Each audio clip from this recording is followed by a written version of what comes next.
typographic or calligraphic. On the opposite side of the central display wall, we have our next category and juxtaposition, which is concerned with expressing verbal content. The question calligraphic or typographic focuses on the sign's shape, the logo, how a manifesto reads, and how the public takes to reading it. This juxtaposition allows for a better analysis between a standardized mechanical approach or guidelines created by a hand's movement. Which one should be used? A typographical approach can be found in the Vespa poster created by Fletcher in 1996 to celebrate the 50 years anniversary of the iconic brand and staple of Made in Italy design. The word Vespa itself is written with silver grey lowercase letters on a bright red background, each shape a different font, positioned strategically in order to create the iconic scooter's shape. The letter P acts as the seat, the E and A are upside down and become wheels.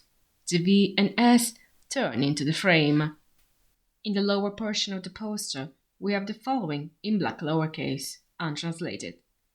Vespa celebrates 50 years from 1946 to 1996. The red background and silver grey letters were chosen for a reason, to remind the public of the metallic and shiny colors of an ideal Vespa scooter of the original model.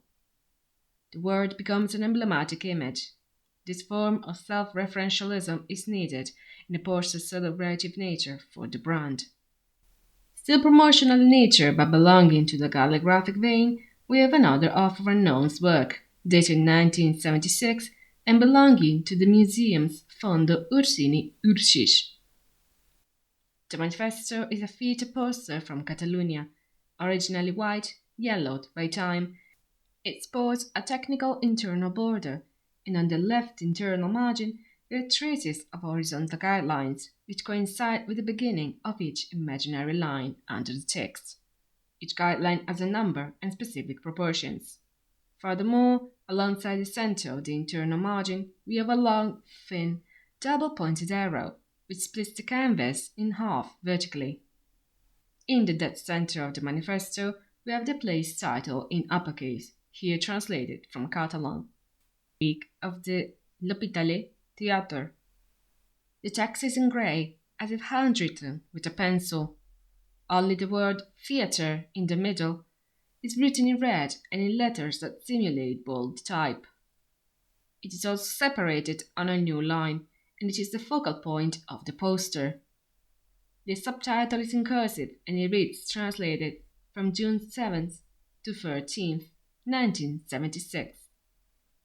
Above the title, we have a descriptive cursive text whose contents are in Catalan. It serves as an invitation to the audience.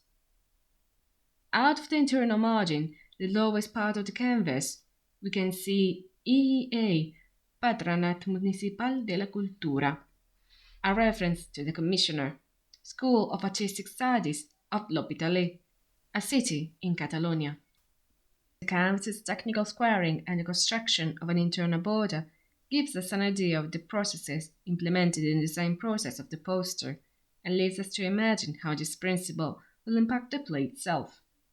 If this feature has been left on the manifesto, it must bear weight or be referenced on stage. Diametrically opposed, culminating in a great example of typographical design, we have Civico, created by the contemporary Demetrio Mancini. From the top, blocks of uniform segmented lines descend across the canvas like Venetian blinds, becoming progressively more and more rare, with increments in distance. Slowly, the word Civico is revealed, and it repeats until the end of the canvas, and it repeats until the center of the canvas. On the light grey, almost white background, we have semi-transparent orange words, overlaid and overlapping the blocks of lines. From the top towards the bottom, we have the words translated: projects, research, objects. The three words are divided in syllables, with the first one laying on an imaginary line, and the rest of the word following on a new line, on both the left and right edges of the canvas. This distribution was designed with bill posting in mind. Two edition posters will reveal the words as complete, from margin to margin. projects, research, objects. This poster was created for an event which took place in a nearby city of Porto San Giorgio in a refurbished space originally built in 1866. This manifesto was created with a promotional purpose in mind, but it is indeed secretive and allows for multiple interpretations of the event it seeks to promote. It is through the elicited sense of mystery and curiosity that it invites us to the event, despite the lack of a precise date. Our only clue regards the meeting place is found in a tiny, minuscule caption at the bottom, reading Porto San Giorgio via Annibal Caro I. In a refurbished 1866 place within the ex-mariner's town, the single thought of life will take place. Taking a step back into the realm of handwritten posters, we have the Voto a 18 anni, translated Voting at 18. It was created by Faber and Innocenti, and it is dated 1976. This poster consists of a photo of the titular words, spray-painted on a worn-out outside wall, browned by the elements. The photo was taken at a 3/4 angle, as if we were passing by it in the street. In the lower part of the canvas, we have the caption in black, translated, "The right to a political space, larger than walls." The manifesto comes from the time in which the voting age in Italy had not yet been lowered to 18. This message is a demand from the unheard. The demand can appear anywhere thanks to the nature of graffiti, which is the only space where people who have no political say can speak freely.